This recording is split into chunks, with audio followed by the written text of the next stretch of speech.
Dipersembahkan oleh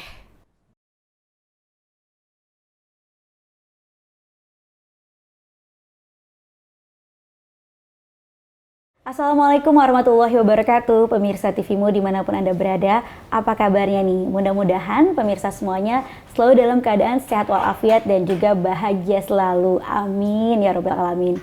Dan juga senang sekali karena podcast TV Show bisa kembali hadir menemani Anda semuanya bersama dengan saya Vini Auliani. Dan kali ini kita hadir dalam tampilan yang berbeda nih pemirsa, yaitu kita saat ini berada di Perpustakaan lantai 2 dari Fakultas Kedokteran dan Kesehatan UMJ, di mana kali ini kita akan membahas tema mengenai stunting dan juga pencegahannya bersama dengan Kaprodi dari Sarjana Gizi UMJ, yaitu Ibu Dr. Sugiatmi SPMKM atau biasa disapa dengan Ibu Atmi yang saat ini sudah ada di samping saya nih. Assalamualaikum Ibu Atmi. Waalaikumsalam warahmatullahi wabarakatuh. Apa kabar Bu? Alhamdulillah sehat Mbak. Sehat, alhamdulillah Bu ya. Ini senang sekali Bu bisa berkunjung ke perpustakaan dari FKK UMJ ini ya Bu ya. Terima kasih. Segar sekali nih Bu tampilannya. Ya. Nah Bu Atmi, kita kali ini akan berbicara mengenai stunting dan juga pencegahannya, di mana saat ini memang stunting ini adalah isu nasional juga, program yang sedang digencarkan pemerintah tentunya untuk anak-anak, terutama anak-anak balita Indonesia yang sedang mengalami masa pertumbuhan gitu ya. Stunting ini kan adalah kekurangan gizi kronis ya Bu ya, yang juga bisa mengakibatkan anak menjadi pendek atau sangat pendek gitu. Nah ini sebenarnya definisi stunting lebih tepatnya itu seperti apa sih Bu? Ya. Baik Mbak Vini, terima kasih. Jadi yang dimaksud dengan stunting itu yaitu kondisi gagal tumbuh ya. Gagal tumbuh akibat dari kekurangan gizi secara kronis yang terjadi dalam jangka waktu yang lama dan disertai dengan adanya infeksi yang berulang serta kurangnya stimulus dari pihak keluarga. Nah, itu kalau terjadi dalam jangka waktu yang lama itu yang mengakibatkan terjadinya stunting. Nah, stunting ini kemudian bagaimana kita bisa mengatakan bahwa anak itu stunting atau tidak, itu kita bisa lihat dari tinggi badannya. Tinggi badannya itu tidak sesuai dengan umur, jadi dikatakan pendek. Ya, pendek atau stunted gitu. Ya, itu ada dari standar yang ditentukan oleh WHO gitu. Nah, itu di mana tinggi badannya itu tidak sesuai dengan grafik pertumbuhan yang sudah ditetapkan oleh WHO gitu. Berarti untuk tinggi badannya itu ada tolak ukur ya Bu ya, misalnya untuk anak usia 1 tahun tingginya idealnya ini berapa sentimeter, terus untuk 5 tahun dan seterusnya gitu.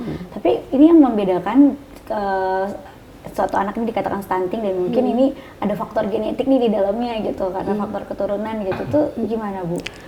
Faktor genetik itu memang ada, tapi menyumbang sebenarnya faktor genetik itu menyumbang sedikit ya untuk terjadinya stunting. Tapi yang lebih itu adalah faktor dari lingkungan gitu. Nah, lingkungan ini bisa terdiri dari lingkungan yang langsung ya maupun tidak langsung.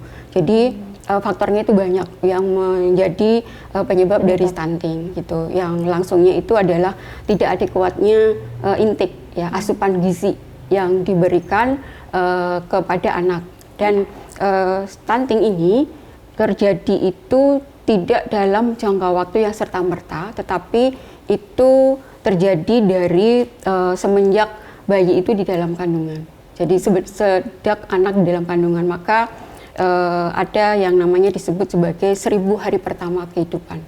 Ya, 1000 hari pertama kehidupan itu adalah fase yang sangat urgent untuk anak ya, kritis, dimana kalau misalnya pada 1000 hari pertama kehidupan itu asupan gizinya tidak adekuat ya, kemudian stimulusnya kurang itu, nah itu bisa menyebabkan terjadinya stunting gitu ya. Itu 1000 hari pertama kehidupan dihitung dari anak di dalam kandungan atau ketika dia sudah lahir dari sejak dalam kandungan? Dari sejak dalam kandungan. Ya, dari sejak dalam kandungan sampai umur kurang dari 5 tahun ya. Jadi 1000 hari dua tahun ya, 1000 hari ya, 1000 hari pertama kehidupan ya. Gitu. Berarti itu penyebabnya tadi kan dari faktor lingkungan ya, dan juga dari gizi ya, kecukupan gizi. Kira-kira apa nih yang harus diperhatikan oleh mungkin para ibu untuk memberi makan anaknya, karena kan mungkin anaknya kadang-kadang suka susah makan nih atau gerakan tutup mulut gitu ya. Faktor-faktor apa aja, maksudnya nutrisi-nutrisi apa saja yang harus dipenuhi minimal, misalnya apakah ada karbohidratnya atau nutrisinya, misalnya anak yang penting makan pakai nasi sama telur nih masih aman nih nggak stunting gitu, atau kalau misalnya anaknya makan pakai nasi sama tahu tempe aja jangan, itu nanti bisa stunting gitu. Ini gimana Bu? Gini Mbak Vin, tadi kan bahwa stunting itu kan efek dari kekurangan gizi di masa yang lampau ya. Nah itu jadi dari fase 1000 hari pertama kehidupan ini harus benar-benar kita perhatikan gitu. Dari umur 0 sampai di dalam kandungan, kemudian umur 0 sampai kemudian umur 2 tahun, itu yang harus benar-benar kita perhatikan gitu. Asupan gizinya dan juga rangsangan dari luar ya, stimulus untuk dia bisa berkembang dengan sempurna ya. Nah itu apa yang harus kita lakukan gitu ya sebagai orang tua misalnya ya, untuk mencegah supaya tidak terjadi stunting gitu.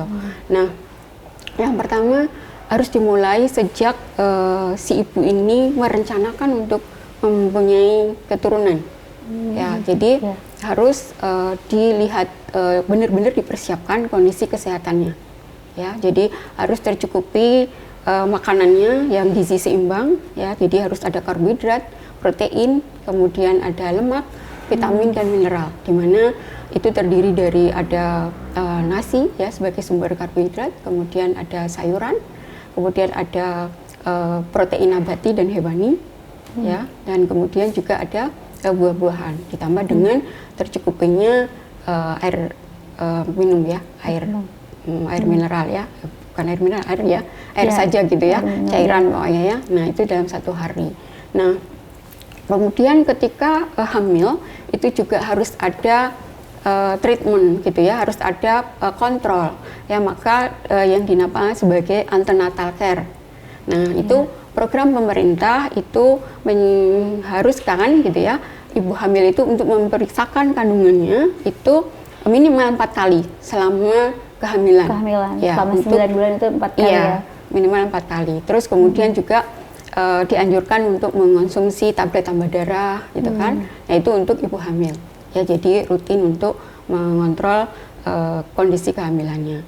Nah begitu lahir anak ini harus diberikan IMD, inisiasi menyusui dini. Nah itu diberikan dalam jangka waktu 1 jam ya, 1 jam setelah kelahiran itu harus segera diberi IMD. Ya, susu pertama yang keluar dari ibu ya itu adalah susu yang terbaik gitu ya, kolostrum namanya ya. Nah itu harus diberikan kepada bayi gitu.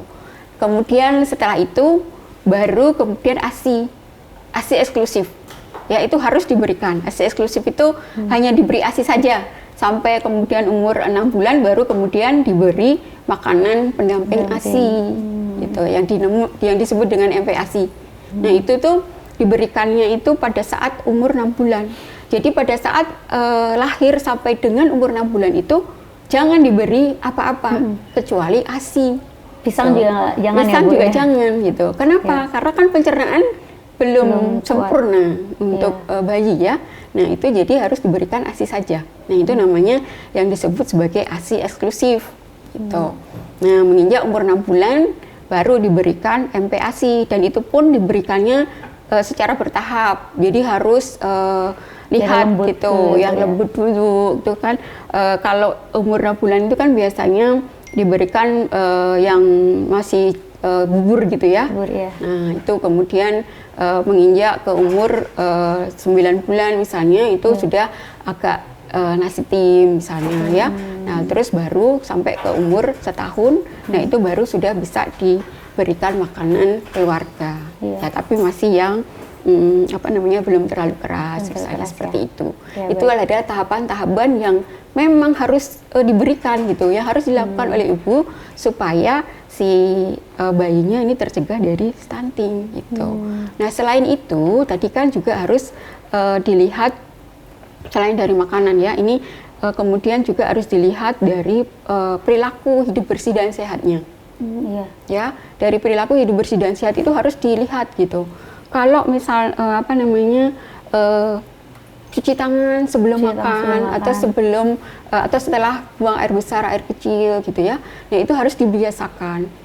Kemudian gosok gigi gitu kan. Nah, itu untuk balita misalnya umur sudah bisa berjalan gitu ya, itu sudah harus bisa dilatih kan untuk gosok gigi yang dengan menggunakan sikat gigi yang masih lunak gitu ya. Itu ada kan khusus ya sikat gigi untuk bayi, itu juga sudah harus perlu dilatih gitu. Kemudian untuk sanitasinya juga Bu, sanitasi harus diperhatikan. Sanitasi lingkungan itu terutama juga karena kan bayi mereka main ya, umur 6 bulan itu biasanya kan sudah merangkak-rangkak kemana ya. Nah, itu perlu untuk diperhatikan kebersihannya gitu, kebersihan lingkungan maupun kebersihan dari bayi sendiri ya. Iya, jadi ternyata stunting itu dipengaruhi oleh banyak faktor juga Bu ya penyebabnya. Selain dari kekurangan gizi kronis itu tadi, juga faktor tadi stimulus ternyata, dan juga faktor kebersihan lingkungan itu tadi. Nah, ini dampaknya apa nih? Seperti apa untuk seorang anak jika terkena stunting gitu? Tapi kita akan bahas nanti di segmen selanjutnya. Simpan dulu ya buat Mia. Dan juga pemirsa jangan kemana-mana, kita akan kembali sesaat lagi. Pemirsa, kembali lagi dalam podcast TV Show. Kita membahas mengenai stunting dan pencegahannya bersama dengan Ibu Atmi. Kita lanjutkan lagi Bu ya. Nah, ini jadi dampak stunting nih Bu ya. Kan berbahaya sekali nih tentunya stuntingnya. Nah, dampaknya nih yang terparah nih terhadap seorang anak dan juga perkembangannya itu seperti apa Bu? Baik, terima kasih Mbak Vini. Jadi memang stunting ini dampaknya sangat luas ya. Jadi pertama dari pertumbuhan anaknya ya, dari pertumbuhan anaknya itu terganggu, kemudian di anak yang stunting itu otak, di dalam otak itu ya, sinap-sinap atau saraf-saraf di otaknya itu banyak yang kosong gitu ya. Jadi itu yang berdampak pada IQ-nya ya, jadi kecerdasan anaknya itu menjadi menurun, menjadi kurang ya. Nah, itu yang pertama. Kemudian yang kedua, dampak dari stunting ini juga dengan kecerdasan yang menurun, sehingga anak akan sulit nantinya untuk bisa mencapai prestasi di bidang akademik ya.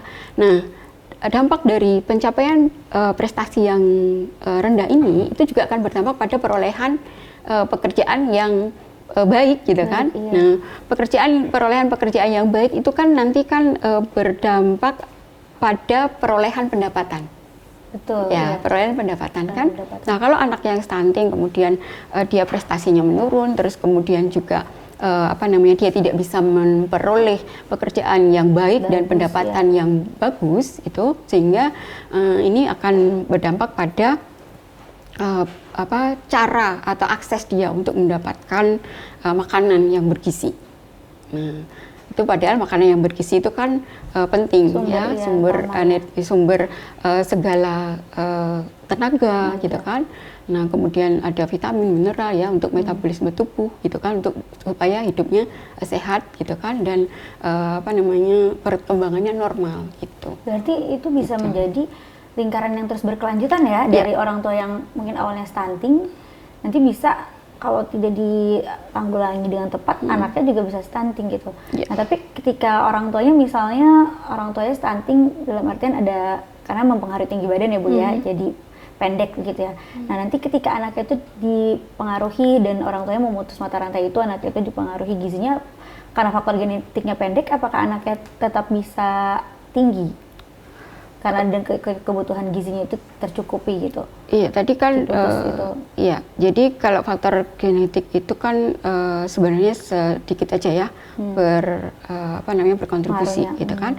Yang penting itu adalah lingkungannya tadi ya. Nah, bagaimana kita kemudian bisa memutus gitu kan. Sebenarnya untuk memutus ini bisa di tahapan mana saja itu bisa diputus gitu kan nah, tapi yang terpenting ini tadi dari saat persiapan untuk melahirkan generasi itu tadi, yaitu dari situ diputus gitu. Nah, sekarang ini kan usia untuk menikah itu juga menjadi salah satu faktor risiko untuk terjadinya stunting ya, karena menikah pada saat usia muda ya, misalnya di bawah 19 tahun misalnya ya. Nah itu kan menjadi faktor risiko ya, karena kita ketahui dari WHO itu mencanangkan bahwa yang disebut dengan anak itu adalah usia 0 sampai 18 tahun. Nah kalau pada saat usia kurang dari 18 tahun misalnya sudah menikah, nah ini kan berarti dia kalau misalnya hamil gitu ya, nah itu kan terjadi perebutan zat gizi ya. Di satu sisi si ibu ini dalam disebut sebagai anak, di mana dia masih mengalami proses pertumbuhan dan perkembangan. Nah, tetapi dia harus juga memikirkan ya berbagi untuk si janinnya gitu. Jadi otomatis zat gizinya akan terbagi gitu kan. Nah, ini juga berisiko untuk dilahirkan bayinya itu nanti berat lahir rendah. Ya, berat lahir rendah ini nanti risikonya ke stunting. Stunting gitu. Tadi begitu ya. Baik. Nah Ibu, ini stunting ini kan juga dekat dengan standar taraf hidup yang rendah ya Bu ya. Karena tadi perlu nutrisi yang cukup gitu, dan itu untuk memenuhi kebutuhan nutrisi yang cukup juga tentunya dibutuhkan kemampuan ekonomi yang layak gitu. Nah ini jadi bagaimana kira-kira untuk penanggulangannya? Kalau untuk masalah ekonomi dari, gitu ya? Dari ekonomi kebanyakan mungkin yang anak-anaknya ini terdampak stunting adalah dari kalangan ekonomi keluarga menengah ke bawah atau miskin gitu ya Bu ya. Lalu penanggulangannya bagaimana, apakah dari program pemerintah atau seperti apa? Ya, terima kasih. Jadi memang pemerintah itu sebenarnya sudah ada program untuk penanggulangan stunting itu yang disebut dengan program sensitif. Program sensitif itu untuk mencegah terjadinya stunting melalui faktor-faktor yang tidak langsung, diantaranya tadi untuk menanggulangi kemiskinan gitu, dengan misalnya pemberdayaan masyarakat ya, supaya mereka bisa berdaya, bisa mandiri dengan kalau program pemerintah pemberdayaan masyarakat itu seperti misalnya padat karya seperti itu misalnya, kemudian penciptaan lapangan kerja oleh pemerintah, itu sebenarnya adalah salah satu program yang bisa dilakukan ya untuk mencegah terjadinya stunting. Baik. Lalu kaitannya dengan fakultas dari gizi ini sendiri juga di UMJ, apa ada program-program juga yang digelontorkan gitu untuk menemukan atau memberikan solusi terhadap permasalahan stunting ini, Bu? Ya, baik, terima kasih. Kaitan dengan program studi gizi. Nah, program studi gizi ini kan kami mempunyai keunggulan itu di bidang gizi perkotaan. Gitu. Nah, di bidang gizi perkotaan, di mana kenapa kita mengambil bidang gizi perkotaan, karena masalah gizi di perkotaan itu sangat kompleks ya. Tidak hanya stunting gitu ya, tetapi ada masalah gizi lebih juga. Gizi lebih itu seperti obesitas gitu ya. Dan kemudian juga ke depan ini perkembangan dari penyakit tidak menular ya, seperti ada penyakit jantung, hipertensi, diabetes, itu kan juga semakin meningkat gitu ya. Nah, kemudian masyarakat di perkotaan ini kan adalah masyarakat industri ya, orang yang bekerja, pulang kerja, kemudian banyak waktunya di tempat kerja gitu ya. Nah, makannya juga tidak teratur. Ya, dan makannya juga mungkin tidak teratur gitu kan. Nah, itu juga memicu salah satu masalah gizi yang bisa terjadi. Nah, program gizi ini kemudian nanti akan melahirkan ahli gizi yang disebut dengan nutrisionis itu.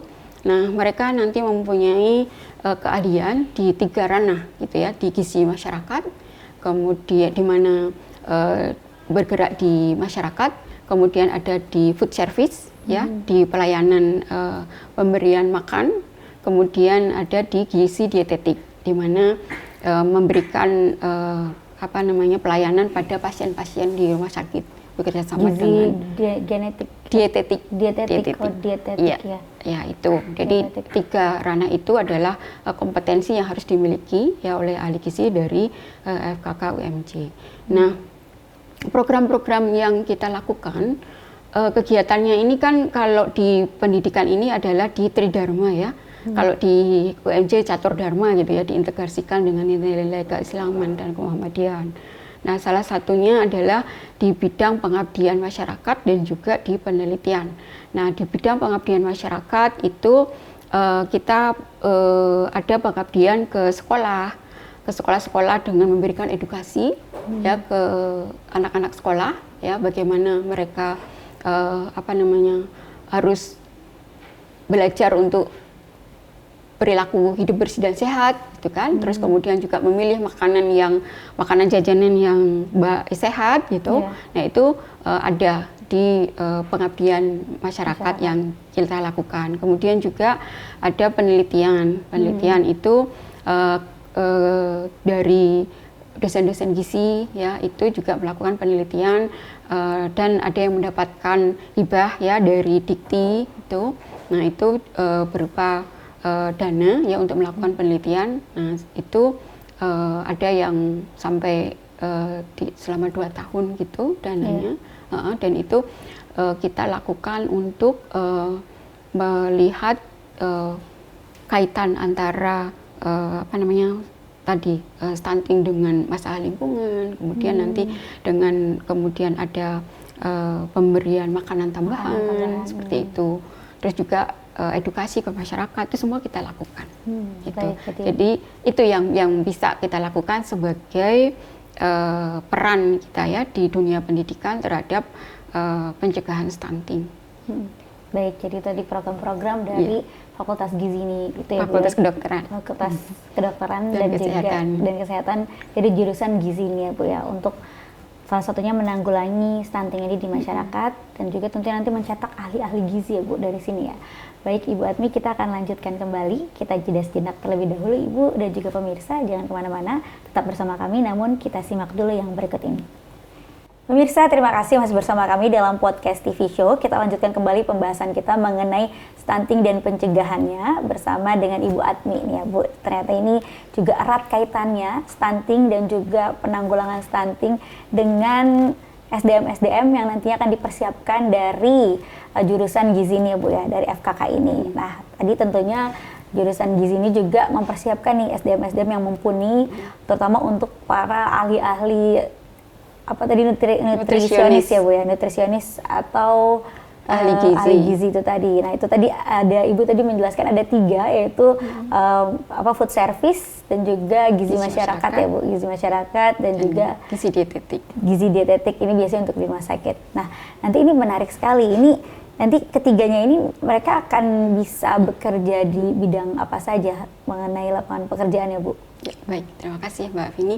Jadi kompetensi yang harus dimiliki oleh ahli gizi lulusan dari Prodi Sarjana Gizi FKK UMJ itu meliputi tiga ranah, yaitu untuk gizi masyarakat, di mana di gizi masyarakat ini nanti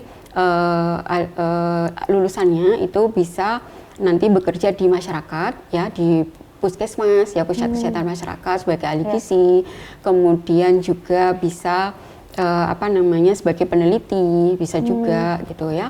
Nah, itu antara lain. Kemudian untuk di food service, di pelayanan makanan ya, pemberian makanan itu bisa di pusat-pusat di catering misalnya, itu bisa ya. Kemudian juga bisa praktek mandiri untuk sebagai wira swasta gitu ya, wira swasta untuk menjadi pengusaha catering gitu ya, di catering yang sehat gitu ya. Nah, sehat sekarang dan enak. Ya, sekarang kan banyak bermunculan ya catering sehat gitu. Nah, itu kemudian juga di gizi klinik ya atau gizi dietetik ya, itu biasanya di rumah sakit itu bekerja sama dengan dokter untuk memberikan pelayanan gizi terhadap pasien-pasien yang ada di rumah sakit. Nah, selain itu juga lulusannya ini bisa bekerja di pusat-pusat kebugaran. Ya, di pusat-pusat kebugaran itu kan membutuhkan ya ahli gizi. Ya, di mana salah satu dari alumni kita juga sudah ada yang bekerja di pusat kebugaran gitu. Kemudian juga bisa juga di perusahaan makanan. Di perusahaan makanan itu bisa di bagian R&D ya, di pengembangan produk makanan, itu bisa juga. Kemudian bisa menjadi di sekolah-sekolah sebagai ahli gizi di sekolah-sekolah, kemudian di pesantren juga, karena kan sekarang ada yang full day school gitu ya, harus menyajikan makanan untuk anak-anak sekolah. Nah itu membutuhkan ahli gizi di sana. Kemudian juga bisa di panti-panti jompo gitu kan, ya di asrama-asrama. Untuk kebutuhan lansia ya Bu ya, makanan gizi, syarat gizi. Terus kemudian juga untuk kebutuhan atlet misalnya. Nah itu kan juga. Karena itu asupannya juga berbeda ya, proteinnya lebih tinggi. Nah itu. Jadi lapangan pekerjaan luas. Kemudian bisa juga di NGO, LSM, ya. Nah itu bisa juga. Itu sebagai saya juga dulu di LSM sebelum ke sini, gitu ya. Jadi luas. Jadi sebagai peneliti itu bisa juga. Kemudian jadi dosen, gitu. Bisa. Jadi luas. Jadi luas ya prospek untuk pekerjaannya ya. Baik. Lalu kurikulumnya seperti apa Bu? Nah kurikulumnya ini kita ketika mengambil untuk di jurusan gizi ini dan menjadi ahli gizi, berarti nanti sudah bisa langsung bekerja atau mungkin ada harus mengambil lagi lanjutan seperti itu atau bagaimana? Terima kasih. Jadi ketika kurikulum yang kita susun itu kita mengacu kepada asosiasi. Jadi ada Asosiasi Institusi Pendidikan Gizi Seluruh Indonesia, nah AIPGI. Nah itu kita mengacu ke sana kurikulumnya, kemudian juga dari Dikti ya, dari Dikti kita pasti mengacu ke sana ya. Jadi kurikulum itu kita desain ya berdasar pada asosiasi juga, jadi tidak berdiri sendiri gitu. Nah apa yang kemudian kita berikan itu ada mata kuliah yang menyangkut memang untuk bekal mereka ya, bekal mereka nanti pada saat bekerja. Itu diantaranya kalau untuk yang food service gitu ada juga ya mata kuliahnya manajemen pengolahan gizi institusi. Kemudian ada gizi dietetik ya, itu kita juga berikan. Kemudian ada formulasi makanan ya, terus penyusunan menu gitu ya. Nah itu kita berikan gitu untuk bekal ke nanti mereka ke masyarakat gitu. Menarik ya, karena bisa juga ilmunya diterapkan kehidupan sehari-hari ya Bu. Iya, betul atau sekali. Latihan sebelum terjun ke masyarakat untuk keluarga sendiri dulu, seperti itu. Baik, untuk dosen-dosennya bagaimana Bu? Alhamdulillah untuk dosen gizi itu kita ada 9 orang, ya 9 orang dosen gizi. Kemudian yang berpendidikan S3 itu sudah ada 3 orang. Ya 3 orang, kemudian sekarang ini sedang ada 2 orang yang sedang melanjutkan untuk S3, dan alhamdulillah lagi untuk dosennya itu salah satunya kemarin dianugerahi untuk guru besar ya, jadi sudah ada 1 profesor di prodi gizi FKUMJ gitu. Nah, ini alhamdulillah gitu, jadi didukung oleh dosen-dosen yang profesional gitu ya, di bidang masing-masing. Iya.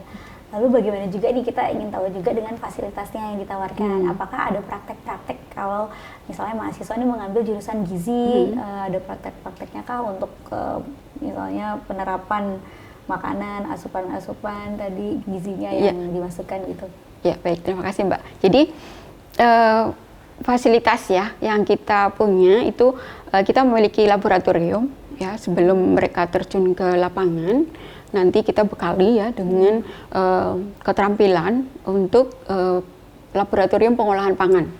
Laboratorium pengolahan pangan, kemudian ada laboratorium kulineri, di mana di situ mahasiswa berpraktek untuk mengolah makanan yang sesuai ya dengan standar kesehatan, kemudian juga nanti menyajikan menu yang sesuai juga ya, menu yang sudah misalnya kalau belajar tentang gizi dan penyakit atau gizi dietetik gitu ya, gizi dietetik untuk penyakit tidak menular gitu ya, misalnya untuk DM misalnya diabetes mellitus. Nah itu makanan apa yang harus disajikan, menunya seperti apa, nah itu kita ajarkan di sana itu.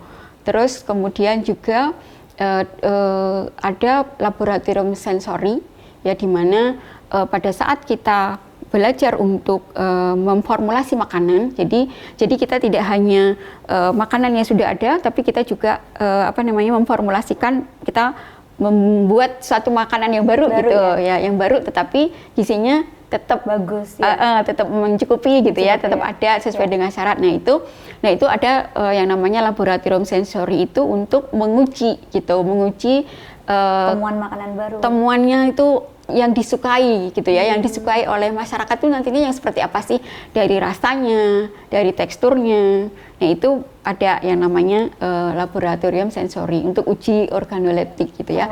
Organoleptik itu kan dilihat dari rasa. Dari kekenyalan gitu ya, kemudian dari tampilannya.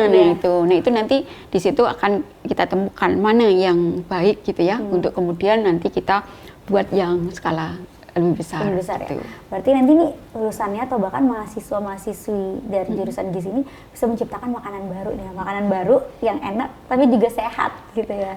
Ya mudah-mudahan gitu ya. Nah itu juga salah satu yang bisa kita tawarkan ya ke calon mahasiswa juga gitu. Mahasiswa. Ya. Iya. Baik. Lalu untuk kerjasamanya nih Bu, biasanya seperti apa saja nih kerjasama yang dijalin juga dengan pihak-pihak terkait lainnya begitu? Kerjasama yang selama ini kita lakukan itu yang pertama untuk kerjasama PKL ya. PKL itu praktek kerja lapang ya. Nah itu praktek kerja lapang ini kita ada di 2 tempat, yaitu di puskesmas dan kemudian di rumah sakit. Nah untuk rumah sakit itu kita kerjasama dengan Rumah Sakit Muhammadiyah ya, sebagai amal usaha amal usaha Muhammadiyah ya. Jadi rumah sakit yang ada di Jakarta, Rumah Sakit Muhammadiyah khususnya di di Cempaka Putih, kemudian di Pondok Kopi, Sukapura ya, itu beberapa rumah sakit yang bekerja sama dengan Prodi Gizi FKKUNJ. Ada juga rumah sakit di Rumah Sakit Gatot Subroto, ya, itu juga tempat praktek Prodi Gizi. Terus kemudian rumah sakit di Bogor, di RSUD Bogor, yaitu juga tempat praktek. Nah selain itu kemudian di puskesmas. Puskesmas itu puskesmas di Jakarta Pusat, ya itu semua kerjasama dengan kita. Karena ini untuk memenuhi tadi kompetensi yang di 3 ranah tadi, gizi masyarakat, gizi food service, dan gizi dietetik. Jadi sudah ada tempat-tempatnya ya, sudah mahasiswa juga tidak khawatir ataupun nanti kebingungan ketika mau KKN harus mencari sendiri atau kemana nih gitu, karena juga direkomendasikan oleh kampus itu tadi. Ya, baik Ibu Atmi, kita akan kembali membahas hal lainnya ini mengenai stunting dan juga kaitannya dengan prodi program studi sarjana gizi ini. Namun kita jeda sejenak, kita simak dulu pemirsa yang mau lewat berikut ini. Pemirsa, kembali lagi dalam podcast TV Show, masih bersama dengan Ibu Atmi, Kaprodi dari Sarjana Gizi, ya Bu ya. Nah Ibu, ini kita lanjutkan kembali, ternyata menarik sekali belajar tentang gizi dan juga menjadi seorang nutrisionis ya Bu ya, ahli gizi, di mana salah satunya bahkan bisa mencegah stunting ya Bu ya, minimal untuk keluarga sebelum nanti terjun ke masyarakat. Nah juga dari jurusan gizi ini sendiri yang tergabung juga merupakan bagian dari Fakultas Kedokteran Ibu ya. Ini jaringan dengan alumni ini seperti apa Bu? Ya, baik, terima kasih Mbak. Jadi kalau dengan alumni itu ada himpunan ya, himpunan alumni untuk prodi gizi sendiri ya, alumni dari gizi sendiri. Nah itu sudah dibentuk ya, jadi nanti akan selalu berkolaborasi ya dengan prodi sendiri dan juga dengan himpunan mahasiswa gizi yang masih ada gitu ya. Nah itu untuk memberikan informasi-informasi ya terkait dengan kehidupan alumni itu seperti apa. Nah itu nanti akan dilakukan di yang mendatang ini gitu. Baik, lalu prestasi-prestasi dari mahasiswa dan mahasiswi jurusan gizi ini seperti apa aja tuh Bu? Ya, baik, terima kasih. Jadi prestasi ini alhamdulillah dari sejak berdiri itu prodi gizi itu mahasiswanya sudah berprestasi. Jadi menang sebagai mahasiswa berprestasi dari Pilmapres, pemilihan mahasiswa berprestasi itu ada, kemudian mendapatkan juara ya. Kemudian juga tampilan prodi gizi mahasiswa-mahasiswanya di kancah internasional, yaitu di ASEAN Congress of Nutrition, waktu itu ada di Bali tahun 2019. Lalu yang terakhir kemarin itu di International Symposium of Nutrition and Food. Nah itu di Bogor kemarin juga menampilkan tarian gitu ya, sehingga ini untuk mengenalkan ya supaya prodi gizi FKUMJ ini dikenal secara luas gitu ya, baik di nasional maupun internasional. Itu kemudian juga mahasiswa gizi ini memenangkan ya beberapa lomba di tingkat universitas juga, dan internasional juga ada. Internasional waktu itu lomba tapak suci itu menjadi juara. Kemudian juga di tingkat nasional itu atau di tingkat UMJ ya kemarin itu juga ada lomba tari, kemudian ada lomba memperingati Hari Kartini, juga ada lomba poster, memenangkan poster kemerdekaan Indonesia di tengah pandemi. Ya, waktu itu juga sempat menang ya. Terus udah ada juga yang batik ya, mendesain batik itu juga menang gitu ya. Jadi banyak, dan alhamdulillah prodi gizi FKUMJ ini sudah mendapatkan akreditasi B ya, walaupun prodi baru gitu ya, tapi ya, alhamdulillah sudah bisa mendapatkan mendapatkan akreditasi B. Nah mudah-mudahan untuk yang akan datang ini bisa menjadi unggul gitu.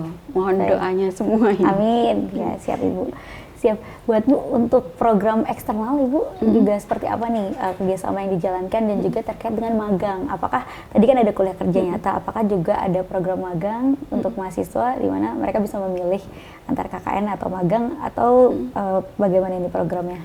Ya, jadi untuk KKN memang mata kuliah wajib ya, untuk di prodi gizi itu KKN mata kuliah wajib, dan untuk saat ini ada sekitar 44 yang sedang mengikuti KKN di universitas ya. Nah itu karena kita terintegrasi dengan universitas untuk KKN-nya, dan kemudian ada 2 orang yang mengikuti KKN internasional dan ditempatkan di Thailand ya, di Thailand 2 orang itu, dan akan berangkat nanti sekitar tanggal 7 atau tanggal 5 gitu ya. Jadi kalau KKN ini wajib ya Bu ya? Ya wajib. Bisa dialihkan ke program magang, atau untuk magang dibebaskan di luar dari mata kuliah itu? Magang tadi sudah ada ya, untuk yang PKL itu kan magang. Jadi mereka yang PKL tadi Mbak, jadi PKL itu praktek kerja lapang. Itu istilahnya kalau di prodi gizi itu PKL. Nah, kalau di tempat lain mungkin istilahnya magang gitu ya. Sama, ya, jadi itu di rumah sakit itu selama sekitar 1 bulan gitu. Itu di semester berapa biasanya? Itu di semester 7. Semester 7. Ya, nanti yang akan datang ini. Nah itu mereka setelah dari KKN itu mereka akan semester 7 juga. Ya, atau semester 6. KKN itu di semester 7 nanti. Semester 7, ya. Dan itu setelah dari KKN mereka akan langsung masuk untuk PKL. Kita magang di rumah sakit dan di puskesmas. Baik ya. Lalu rencananya ini ke depannya nanti program-program seperti apa lagi yang akan dijalankan ataupun juga digelontorkan dari fakultas dari jurusan gizi ini? Program yang akan kita lakukan itu, nah dalam waktu dekat ini kami bekerja sama dengan Universitas Hamka ya, UHAMKA. Itu kami akan mengadakan webinar internasional itu dalam waktu dekat ini, dan ini sudah sedang dirancang dan sudah sekitar tanggal 12 nanti acaranya itu webinar internasional. Webinar internasional ya, dalam waktu dekat ini. Ya. Kerja sama eksternal tadi Bu, untuk internal tadi dari rumah sakit Muhammadiyah terutama dengan pihak lainnya di non-Muhammadiyah. Non-Muhammadiyah itu kita dengan AIPGI gitu ya, dengan AIPGI itu Asosiasi Institusi Pendidikan Gizi Indonesia. Nah itu kita mendapatkan grant dari sana untuk penelitian, ya mendapatkan pendanaan untuk penelitian mahasiswa itu yang tadi untuk sosialisasi pemetaan pencegahan dan penurunan stunting tadi. Jadi kita dapat grant dari situ. Itu kemudian juga kita ini masuk dalam konsorsium Scaling Up Nutrition. Scaling Up Nutrition itu yang dibawahi oleh Bappenas. Nah, itu prodi gizi masuk di dalam konsorsium itu di akademia.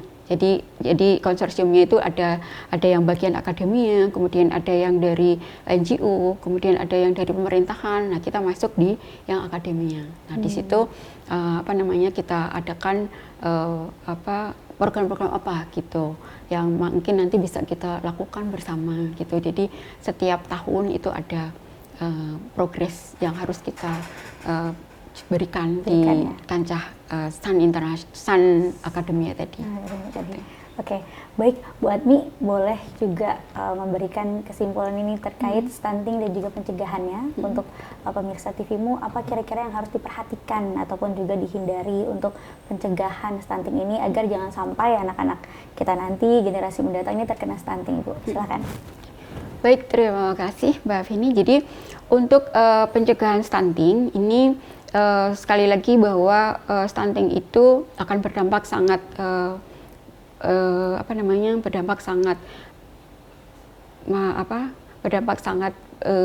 tidak baik gitu ya untuk kehidupan nantinya, baik secara ekonomi maupun secara kesehatan, sehingga perlu dicegah. Dan pencegahannya itu meliputi yang bisa sih kita namakan sebagai asah, kemudian asih, dan asuh gitu ya.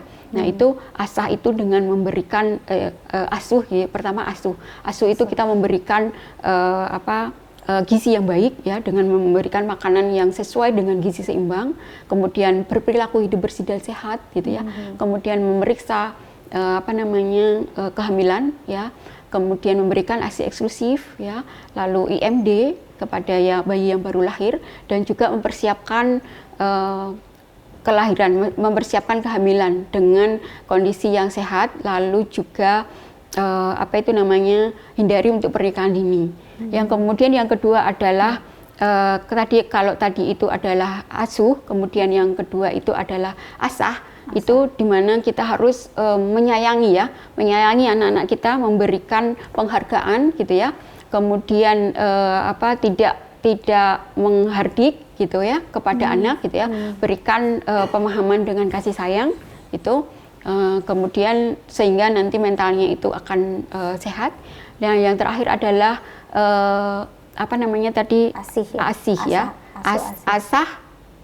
asah, yang terakhir asah ya. Asah ini adalah stimulus ya. Tadi kalau kita ketahui bahwa stunting itu adalah karena kekurangan energi kronis ya, kemudian juga kurang stimulus ya. Nah, kurang stimulus ini kemudian kita berikan ya. Kita berikan itu dengan memberikan misalnya mainan-mainan sesuai ya dengan usia perkembangannya. Jadi nanti anak akan tumbuh dengan sehat. Baik, jadi ingat itu 3 poin penting tadi, asah, asih, asuh ya Ibu ya. Buat Mi, satu lagi boleh berikan juga pesan-pesan atau ajakan ke pemirsa TVMU untuk siapa tahu barangkali ada yang ingin bergabung menjadi bagian dari jurusan gizi di FKK UMJ ini. Baik, jadi bagi semuanya saja, jadi misalnya untuk orang tua yang mempunyai anak yang sudah lulus SMA nantinya, dan juga remaja-remaja lulusan SMA, mari bergabung dengan Prodi Gizi FKK UMJ ya, di mana nanti di sini akan kita pelajari hal-hal yang menarik terkait dengan gizi dan kesehatan yang bisa kita aplikasikan baik untuk diri sendiri, kemudian untuk keluarga, dan juga untuk di masyarakat. Baik, terima kasih Ibu Atmi. Sehat selalu dan juga sukses selalu Ibu. Terima kasih Mbak Vini. Baik. Dan pemirsa TVMU dimanapun Anda berada, alhamdulillah tadi kita sudah mendengarkan penjelasan dan juga pemaparan dari Ibu Atmi mengenai stunting dan juga pencegahannya. Dan tidak terasa kita sudah sampai di penghujung acara ini. Saya Vini Oliani bersama dengan Ibu Atmi, juga seluruh kerabat kerja yang bertugas, kami mohon pamit undur diri dulu pemirsa. Sampai jumpa di lain kesempatan. Wassalamualaikum warahmatullahi wabarakatuh.